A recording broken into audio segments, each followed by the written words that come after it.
اس course سے نکلنے والا ایک نام بڑا مشہور ہوا،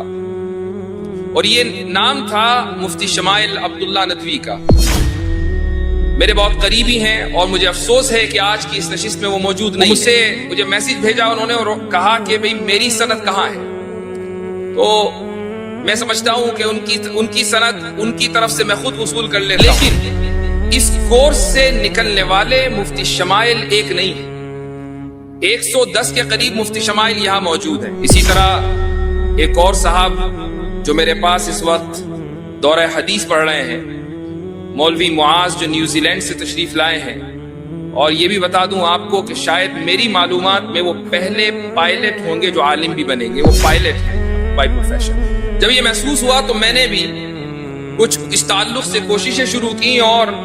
فتنہ جہاں سے آتا ہے، جس راستے سے آتا ہے، فتنے کا سدباب بھی اسی طریقے سے ہونا چاہیے۔ سوشل میڈیا کا سہارا لیا گیا اور اس تعلق سے ویڈیوز بنائی گئی، ماشاء اللہ۔ تو میں شکر گزار ہوں ان تمام حضرات کا، اور شکر گزار ہوں آپ سبھی لوگوں کا جو اتنی دیر سے یہاں جمع ہوئے ہیں اور گفتگو سن رہے ہیں۔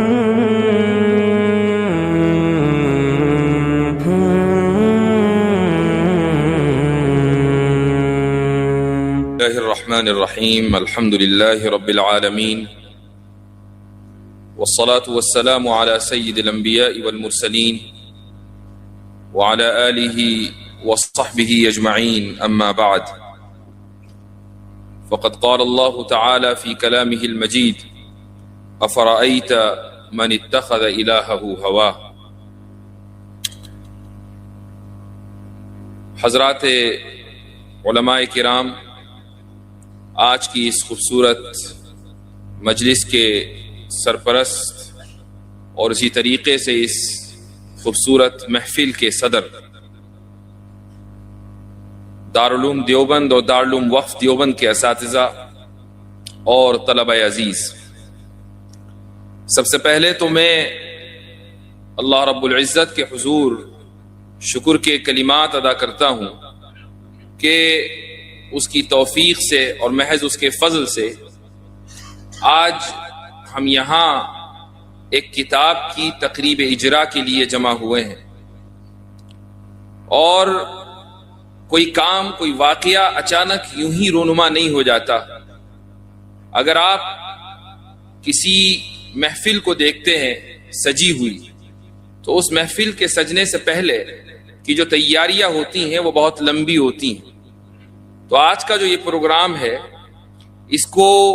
حقیقت کا روپ دینے کے لیے جن افراد نے محنت کی ہے، میں ان کا بھی شکر گزار ہوں۔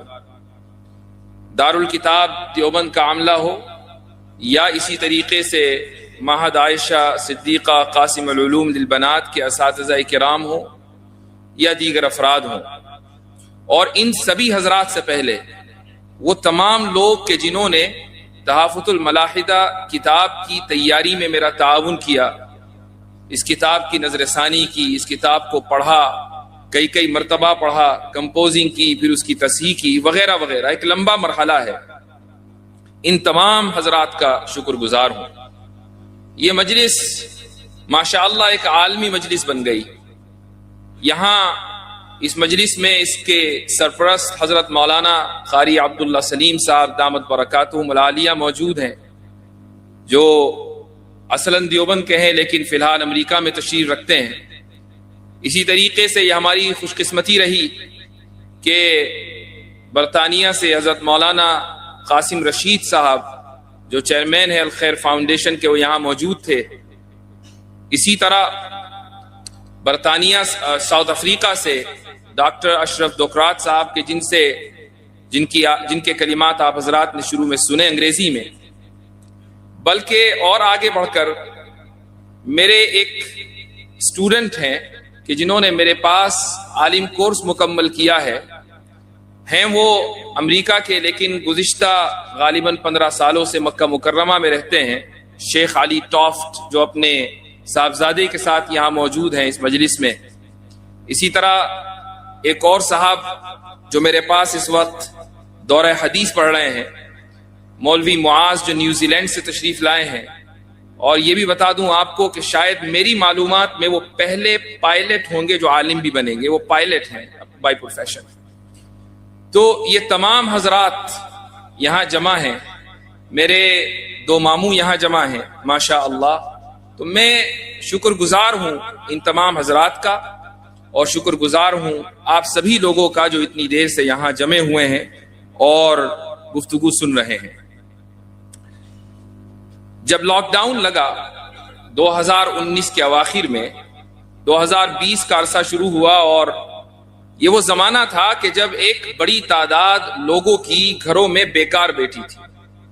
انٹرنیٹ عام تھا، آج بھی عام ہے، اور اس وقت لوگوں کے پاس چونکہ کوئی مشغلہ نہیں تھا تو اپنا وقت گزارنے کے لیے سوشل میڈیا کے اوپر اکثر وقت صرف کیا کرتے تھے۔ یہ جو سوشل میڈیا کا ایڈکشن پڑا ہے، یہ دراصل اسی دور کا نتیجہ ہے۔ اس کا جو سائیڈ ایفیکٹ تھا وہ یہ تھا کہ الگ الگ لوگ پروگرام کرنے لگے، ویڈیوز بنانے لگے مذاہب کے خلاف، صرف اسلام کے خلاف نہیں بلکہ مذاہب کے خلاف۔ میں ہمیشہ یہاں رک کر ایک بات بتانا چاہوں گا کہ میں ہمیشہ یہ بات کہتا ہوں کہ الحاد سے لڑائی صرف اسلام کی لڑائی نہیں ہے، الحاد تمام مذاہب کے خلاف، ان تمام مذاہب کے خلاف کہ جو خدا کے تصور میں یقین رکھتے ہیں، ان کے خلاف حملہ ہے۔ اور اسی لیے جو کچھ مہینوں پہلے ایک مشہور ڈیبیٹ ہوئی وجود خدا پر، اس میں آپ نے یہ محسوس کیا ہوگا کہ پوری ڈیبیٹ میں لفظ اللہ کا استعمال اس لیے نہیں کیا گیا چونکہ مسلم مناظر نے اس ملک کی تہذیب کو سامنے رکھتے ہوئے، تمام مذاہب کی حساسیت کو سامنے رکھتے ہوئے اس شخص سے ڈیبیٹ کی تھی جو تمام مذاہب میں موجود تصور خدا کا انکاری تھا۔ اس ملک کی خمیر میں مذہب شامل ہے، اس ملک کی ثقافت میں مذہب شامل ہے، تو اگر کوئی شخص کھڑے ہو کر یہ کہتا ہے کہ وہ خدا کو نہیں مانتا تو وہ دراصل اس مذہب، اس ملک کی تہذیب اور ثقافت کا بھی منکر ہے، وہ صرف مذہب کا منکر نہیں ہے۔ تو وہ جو دور تھا اس وقت یہ ہوا کہ بہت سے لوگ بیکار بیٹھے تھے اور ویڈیوز دیکھنے لگے، مذاہب کے خلاف بننے والی سٹریمز دیکھنے لگے، اور ایسا محسوس ہوا کہ مسلم نوجوانوں کی اچھی خاصی ایک تعداد بھی اس سیلاب میں بہہ رہی ہے، اور خدا کے تعلق سے، رسول کے تعلق سے صلی اللہ علیہ وسلم، رسالت اور حدیث کے تعلق سے، قرآن کی آیات کے تعلق سے وہ شکوک و شبہات کا شکار ہے۔ جب یہ محسوس ہوا تو میں نے بھی کچھ اس تعلق سے کوششیں شروع کی، اور فتنہ جہاں سے آتا ہے، جس راستے سے آتا ہے، فتنے کا سدباب بھی اسی طریقے سے ہونا چاہیے۔ سوشل میڈیا کا سہارا لیا گیا اور اس تعلق سے ویڈیوز بنائی گئیں، لیکن ہمیشہ یہ خیال آتا تھا کہ میں اکیلا یا 2-4 لوگ اور ہوں گے، یہ کام کب تک کروں گا؟ اس لیے ایسے افراد کی ٹیم تیار ہونی چاہیے کہ جن تک ہم اپنی معلومات کو آگے پہنچائیں اور پھر وہ اس معلومات کو اگلی نسل تک لے کر جائیں۔ علم اسی طریقے سے محفوظ ہوتا ہے۔ تو اگر اللہ سبحانہ و تعالیٰ نے 2-4 کلمات کی مجھے توفیق دی ہے تو میرے ذہن میں ہمیشہ یہ تھا کہ ایسے افراد تیار ہوں، ان کو پڑھایا جائے، رد الحاد کے موضوع پر، ارتداد کے موضوع پر، لبرلزم کے موضوع پر، فیمنزم کے موضوع پر، ٹرانسجنڈرزم ہو، سائنٹزم ہو، جتنے بھی موضوعات ہیں، ان موضوعات کے اوپر ان افراد کی ایک ٹیم کو تیار کر دیا جائے۔ 2020 میں یہ سلسلہ شروع ہوا اور 2023 میں یہ سلسلہ ختم ہوا۔ ارادہ یہ تھا کہ 2 سال کا یہ کورس ہوگا، لیکن 3 سال تک چلا۔ ہفتے میں سنیچر کے دن یہ کلاس ہوتی تھی، 2 سے 3 گھنٹہ گفتگو ہوتی تھی، اور اس کے بعد اس درس کو قلم بند کر لیا جاتا تھا۔ پھر 2023 میں جب یہ سلسلہ ختم ہوا تو اس کے بعد پھر میں نے نظر ثانی کا سلسلہ شروع کیا، اور کافی حذف و اضافے کے بعد آج الحمدللہ 2026 میں تحفۃ الملاحدہ آپ حضرات کے سامنے 6 جلدوں میں موجود ہے۔ اس کورس سے نکلنے والا ایک نام بڑا مشہور ہوا، اور یہ نام تھا مفتی شمائل عبداللہ ندوی کا۔ میرے بہت قریبی ہیں اور مجھے افسوس ہے کہ آج کی اس نشست میں وہ موجود نہیں ہے۔ ان کی بھی یہ خواہش تھی، اور ابھی جب یہ پروگرام شروع ہوا ہو سکتا ہے کہ وہ ہمیں دیکھ بھی رہے ہوں، وہ مجھے میسج بھیجا، انہوں نے کہا کہ بھئی میری سند کہاں ہے؟ تو میں سمجھتا ہوں کہ ان کی سند ان کی طرف سے میں خود وصول کر لیتا ہوں انشاءاللہ تعالی. لیکن اس کورس سے نکلنے والے مفتی شمائل ایک نہیں ہے، 110 کے قریب مفتی شمائل یہاں موجود ہیں. اور تقریباً جب یہ کورس ہم نے شروع کیا تھا تو اس وقت 600 سے زائد افراد نے اس سلسلے کو شروع کیا، اور اس وقت مجھے اندازہ تھا کہ تقریباً 30% 40% حضرات باقی رہیں گے. لیکن الحمدللہ تقریباً 250-300 افراد ایسے ہیں کہ جنہوں نے اس کورس کو مکمل کیا. ان میں سے ایک بڑی تعداد یہاں موجود ہے، اس ملک میں موجود ہے، اور ایک تعداد دوسرے ممالک میں موجود ہے. یوں اس کتاب کے لکھے جانے کا کہ یہ سفر کی مختصر سی روداد ہے. پھر ایک واقعہ اور بھی ذہن میں آیا، وہ بھی میں بتاتا چلوں. غالباً 2021 کی بات تھی یا 22 کی، ایک کانفرنس میں جارڈن جانا ہوا. اس کانفرنس میں ہندوستان سے جمعیت علماء ہند کے ایک وفد نے بھی شرکت کی تھی. اس وقت حضرت مولانا سید محمود مدنی وہاں موجود تھے، اور اس وفد میں حضرت مولانا مفتی سلمان منصور پوری دامت برکاتہم بھی موجود تھے. اتفاق یہ ہے کہ حالانکہ وہ اسی شہر سے تعلق رکھتے ہیں، لیکن چونکہ ایک عرصے سے مراد آباد میں پڑھا رہے تھے، پھر اس کے بعد دیوبند آئے. میں چونکہ دیوبند میں نہیں رہتا تو اس لیے ان سے پہلی مرتبہ میری ملاقات جارڈن میں ہوئی، اور یہ چند سال پہلے کی بات ہے. تو انہوں نے کچھ حوصلہ افزائی کے کلمات کہے. وہ جگہ بھی مجھے یاد ہے، جارڈن کے امیر غازی کے گھر پہ دعوت تھی اور وہاں ہم لوگ بیٹھے ہوئے تھے. تو انہوں نے مجھ سے کچھ حوصلہ افزائی کے کلمات کہے، تو میں نے موقع غنیمت جان کر ان سے یہ عرض کیا کہ اس موضوع پر آپ حضرات کو کچھ کتابیں لکھوا کر مدارس کے نصاب میں شامل کرنی چاہیے. مفتی سلمان صاحب نے ایک بات کہی، وہ کہنے لگے کہ ایسے نہیں، کتاب لکھ کر دو. تو میں نے عرض کیا کہ ٹھیک ہے، یہ وعدہ رہا، انشاءاللہ پھر کتاب لکھ کر دیں گے. میں نے جب یہ کتاب مکمل کی تو سب سے پہلے ان کو میسج کیا اور کہا کہ وعدے کے مطابق یہ کتاب مکمل ہو گئی ہے، اب آپ اس کی تقریب اجرا میں ضرور تشریف لائیں. لیکن مفتی صاحب چونکہ پہلے سے کہیں اور تاریخ دے چکے تھے تو یہ میرے لیے افسوس کا مقام ہے، اور یہ ہماری محرومی ہے کہ وہ یہاں تشریف نہ لا سکے. لیکن یہ ترغیبی کلمات تھے، یہ حوصلہ افزائی کے کلمات تھے کہ جن کی وجہ سے ایک انسان کو حوصلہ ملتا ہے چھوٹے موٹے یا بڑے کام کرنے کا. تو اللہ تعالیٰ نے ان تمام حضرات کو سبب بنایا تحافظ الملاحدہ کتاب کے معرض وجود میں آنے کا. جہاں تک اس کتاب کی وجہ تسمیہ کا تعلق ہے، کئی لوگوں نے مجھ سے یہ سوال کیا کہ کتاب اردو میں ہے، نام آپ نے عربی میں وہ بھی اتنا ثقیل رکھا ہے، تحافظ الملاحدہ آخر کیا وجہ ہے؟ اس کی وجہ یہ ہے کہ آج سے 1000 سال پہلے تقریباً امام غزالی رحمت اللہ علیہ نے ایک معرکۃ الآراء کام کیا تھا، ایک عظیم الشان کارنامہ انہوں نے انجام دیا.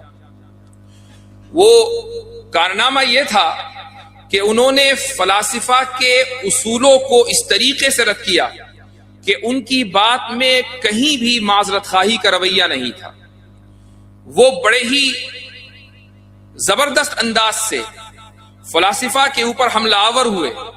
اور ان کے اصولوں کو انہوں نے تہس نہس کر دیا. اس کتاب میں تحافظ الفلاسفہ نامی کتاب میں انہوں نے وہ تمام کی تمام باتیں لکھی ہیں کہ جس سے یونان کا فلسفہ ہمیشہ کے لیے ڈھیر ہو گیا. اس میں انہوں نے ایک بات لکھی ہے اور وہ میں آپ حضرات کے سامنے رکھنا چاہوں گا. مجھے معلوم ہے اور اس کا اندازہ ہے کہ رات بہت ہو چکی ہے اور اتنی دیر سے آپ حضرات سن رہے ہیں، اور اگر کوئی بات ذرا ثقیل انداز کی ذکر کی جائے تو اس کے لیے یہ بھی ضروری ہے کہ ذہن حاضر ہو، فریش ہو. اور مجھے ایسا لگتا ہے کہ آنکھیں تو کھلی ہوئی ہیں، ہو سکتا ہے کہ کچھ لوگوں کا ذہن سو چکا ہو، اس لیے میں مختصر عرض کروں گا. امام غزالی رحمہ اللہ نے ایک بات لکھی ہے کہ علت اور معلول کے درمیان جو تعلق ہے وہ لزوم کا نہیں ہے، وہ عادت کا ہے. اس کا مطلب یہ ہے کہ اگر آگ جلے گی تو یہ ضروری نہیں ہے کہ وہ کسی چیز کو جلائے. یہ بھی ممکن ہے کہ آگ جلے اور اس کے باوجود بھی جو چیز اس کے اوپر رکھی ہے وہ نہ جل سکے. مثلا حضرت ابراہیم علیہ السلام کو آگ میں ڈالا گیا، آگ موجود تھی لیکن حضرت ابراہیم علیہ السلام کو آگ جلا نہ سکی. علت اور معلول کے درمیان یہ تعلق ہے، یہ تعلق ایسا ہے کہ اللہ سبحانہ و تعالیٰ کی عادت کے اوپر مبنی ہے. اللہ چاہے گا تو آگ جلے گی اور جلائے گی، اور اللہ چاہے گا تو آگ جلتی رہے گی لیکن کسی کو جلا نہیں پائے گی. یہ جو بات امام غزالی رحمہ اللہ نے کہی ہے اس پر بڑا سخت نقد ہوا. ابن رشد نے تحافت التحافت نامی کتاب لکھی اور یہ کہا کہ اگر اس اصول کو قبول کر لیا جائے تو ہم کبھی بھی سائنسی بنیادوں پر آگے یا مستقبل کی پیش گوئی نہیں کر سکیں گے، بلکہ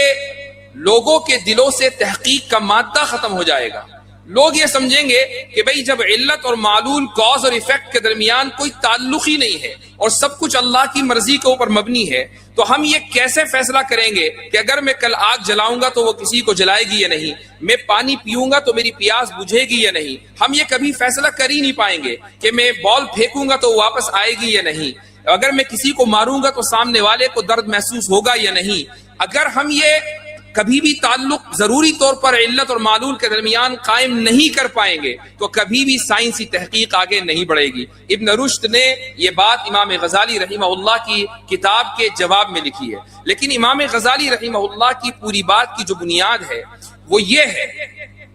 کہ ہم جب علت اور معلول کا مشاہدہ کرتے ہیں کہ آگ جلی اور اس نے کسی کو جلایا تو ہمیں صرف یہ پتا چلتا ہے کہ یہ دو الگ الگ واقعات ایک ساتھ رونما ہوئے ہیں.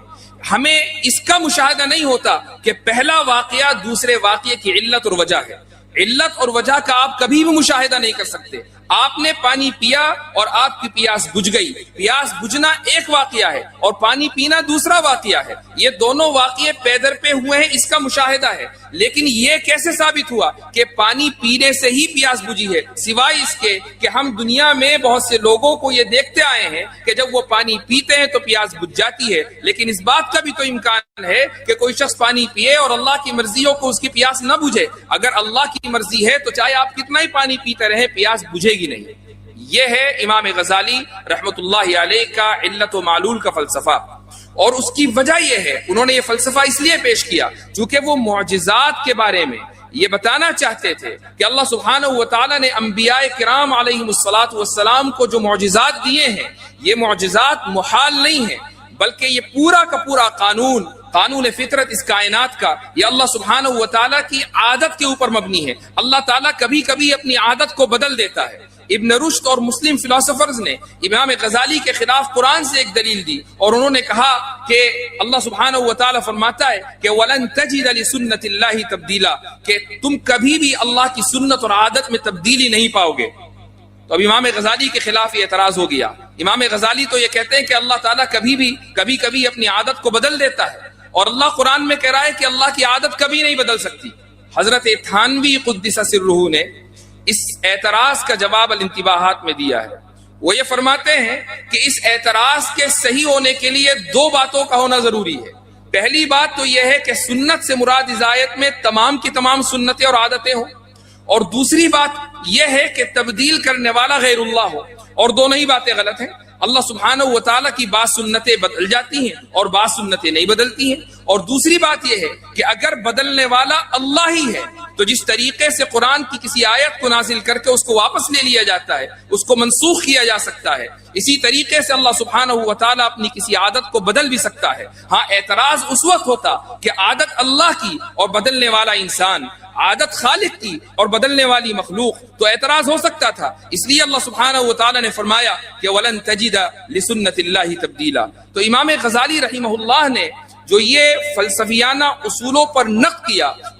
ان کی پوری کتاب کو پڑھ جائیے شروع سے لے کر آخر تک، کہیں بھی آپ کو کوئی معذرت خواہانہ رویہ نہیں ملے گا. یہ لفظ میں نے اتنی مرتبہ استعمال کیا اور جان بوجھ کر استعمال کیا تاکہ وہ تمام حضرات کہ جو دفاع اسلام کے میدان میں کام کر رہے ہیں وہ اپنی یہ عادت ثانیہ بنا لیں کہ جب آپ دفاع کرتے ہیں تو دفاع کا مطلب ہمیشہ یہ نہیں ہوتا کہ آپ اپنی نصوص کی تعویل کرنے لگیں، آپ انکار کرنے لگے اپنے مسلمات کا. مثال کے طور پر بہت سے لوگ ہیں کہ جب آپ ان کے سامنے حضرت عائشہ رضی اللہ عنہا کی عمر کے تعلق سے اعتراض کریں گے یا ان کے سامنے یہ اعتراض آئے گا تو وہ یہ کہیں گے کہ حضرت عائشہ تو 6 سال کی تھی ہی نہیں، رخصتی کے وقت وہ 9 سال کی تھی ہی نہیں، حضرت عائشہ رضی اللہ عنہا تو 16 سال کی تھی، رخصتی کے وقت وہ 19 سال کی تھی. امام بخاری کی صحیح میں جو یہ روایت آئی ہے اس میں 16 میں 10 گر گیا، 16 میں 10 گر گیا، 6 باقی رہ گیا یا 9 باقی رہ گیا، اور اس طریقے کی دور ازکار تعویلات، بیکار تعویلات کہ جن سے انسان کے ذہن میں یہ شک پیدا ہوتا ہے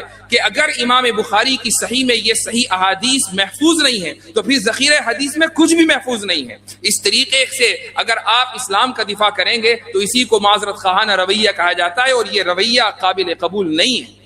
بعض لوگوں کے سامنے جب ڈارونین ایوولوشن کے تعلق سے دلائل دیے جاتے ہیں تو وہ یہ سمجھتے ہیں کہ چونکہ یہ دلائل اتنے مضبوط ہیں لہٰذا ان کو قبول کر لیا جائے۔ میں ایک نام بتا دوں، ایک بڑی شخصیت ہیں کہ جنہوں نے قرآن کی تفسیر کے تعلق سے بہت کام کیا، اس میں کوئی شک نہیں، لیکن ان کی ایک کتاب ہے ڈاکٹر اسرار احمد مرحوم، انہوں نے اپنی کتاب میں ڈارونین ایوولوشن کو نہ صرف یہ کہ تسلیم کیا ہے بلکہ حضرت آدم علیہ السلام کو سب سے پہلا ہومو سیپین مانا ہے۔ ہومو سیپین یہ ایک ارتقائی اصطلاح ہے، یہ تمام کی تمام اصطلاحات اس کتاب میں موجود ہیں۔ ہومو سیپینز اور اس سے پہلے ہومو ایریکٹس اور اس سے پہلے ہومو ہیبلس، یہ تمام کی تمام اصطلاحات ہیں۔ تو پہلا جو ہومو سیپین کا مطلب ہے دانا انسان، تو سب سے پہلا دانا انسان، سب سے پہلے ہومو سیپین حضرت آدم علیہ السلام ہیں، جو جنت کے کسی باغیچے سے نہیں اترے بلکہ دنیا ہی میں کسی باغ میں تھے، وہاں سے اللہ سبحانہ و تعالیٰ نے ان کو باہر کر دیا۔ یہ پوری بات ڈاکٹر اسرار نے باقاعدہ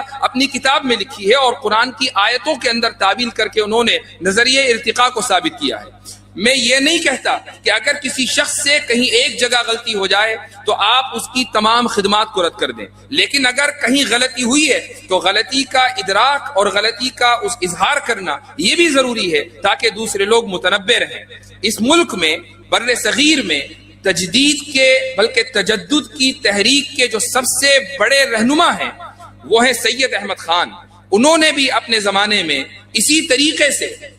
یہی رویہ اختیار کیا معذرت خواہی کا کہ ان کے سامنے جنت اور جہنم کے مسائل آئے تو جنت کو انہوں نے اچھی کیفیت اور جہنم کو انہوں نے بری کیفیت سے تعبیر کر دیا، ملائکہ کا انہوں نے انکار کر دیا وغیرہ وغیرہ۔ یہ بات میں نے اس لیے کہی چونکہ اگر ایک آدمی کی ایک میدان میں خدمات ہیں تو اس کا مطلب یہ نہیں ہے کہ وہ تمام کی تمام غلطیوں سے بری ہے۔ ایک آدمی نے اگر کسی ایک خاص میدان میں امت کے اوپر اور ملت کے اوپر احسان کیا ہے تو اس کا مطلب یہ نہیں ہے کہ آنکھ بند کر کے ہم اس کی تفسیر بھی قبول کریں گے اور اس کے فقہی مسائل بھی قبول کریں گے اور اس کے فتاوی بھی قبول کریں گے، ایسا نہیں ہے۔ اس کا احسان اپنی جگہ، لیکن جب بات قرآن کی آئے گی اور جب بات قرآن کی تعبیرات کی آئے گی، جب بات مسلمات کی آئے گی، اصولوں کی آئے گی، عقائد کی آئے گی، تو پھر بات رسول اکرم صلی اللہ علیہ وسلم سے چلے گی، صحابہ تک آئے گی، تابعین سے آئے گی، تبع تابعین سے آئے گی، محدثین اور ائمہ کی بات چلے گی، پھر تجدد پسندوں کی بات نہیں چلے گی، اور ایسے حضرات کی ان تجدد پسندانہ عزائم کا اظہار بھی کیا جائے گا۔ پھر کسی کو برا لگے یا اچھا، یہ کہا جائے گا کہ ان کا احسان سراخوں پر، انہوں نے ملت کے لیے جو کیا وہ بہت بڑا کام ہے، لیکن کاش کہ وہ اپنے میدان میں باقی رہتے اور اس میدان سے آگے نہ نکلتے۔ اگر آج ہم امام غزالی کے اوپر نقد دیکھ سکتے ہیں، ابن رشد پر تنقید کر سکتے ہیں، بڑے بڑے ابن سینا کے اوپر تنقید کر سکتے ہیں اور بڑے بڑے فلاسفر کے اوپر تنقید کر سکتے ہیں، تو پھر آج کے دور کے متجددین پر تنقید کیوں نہیں کی جا سکتی؟ یہ بات اس لیے کہہ رہا ہوں چونکہ الحاد کے ڈانڈے تجدد سے ملتے ہیں۔ ایک آدمی اگر تجدد پسندی کا شکار ہو جاتا ہے، وہ مسلمات کا انکار کرنے لگتا ہے، اگر ایک شخص احادیث کے تعلق سے شکوک و شبہات کے رویے کا شکار ہو جاتا ہے تو الحاد کا راستہ اس کے لیے بالکل صاف ہو جاتا ہے۔ ایسے لوگ کہ جنہوں نے حدیثوں کا انکار کیا، کہ جنہوں نے سلف سے اعتماد ختم کر دیا، ایسے لوگ کہ جنہوں نے سلف کی بیان کردہ تفسیر کو درکنار کر دیا، ایسے لوگ کہ جنہوں نے اپنے آپ کو روایت سے منقطع کر لیا، ایسے لوگوں کی ایک بڑی تعداد آخرکار ملحد بنی ہے۔ آج کا یہ موضوع کتاب کا چونکہ موضوع رد الحاد ہے، اس لیے ان اسباب کا ذکر کرنا بھی ضروری تھا کہ جن کی وجہ سے ایک انسان بڑی تیزی کے ساتھ ملحد بن جاتا ہے۔ آخر میں بات کو مختصر کرتے ہوئے میں ایک دو باتیں اور عرض کرنا چاہوں گا، اور یہ ارباب مدارس سے ایک گزارش ہے۔ ابھی کچھ دنوں پہلے مکہ مکرمہ میں ایک بڑی شخصیت سے ملاقات ہوئی اور انہوں نے مجھ سے یہ کہا کہ آپ سے ملاقات کا جو مقصد ہے وہ صرف یہ جاننا ہے کہ چونکہ مجھے کسی نے یہ بتایا ہے کہ آپ نصاب تعلیم میں تبدیلی کے خواہاں ہیں، مدارس کے نصاب تعلیم میں تبدیلی کے خواہاں ہیں، تو میں جاننا چاہتا ہوں کہ آپ کا نظریہ کیا ہے۔ میں عام طور سے نصاب تعلیم کے موضوع پر گفتگو نہیں کرتا ہوں، یہ میرا بنیادی موضوع نہیں ہے، اور نہیں مجھے اس موضوع پر گفتگو کرنے کا حق ہے چونکہ میں کوئی مدرسہ نہیں چلاتا.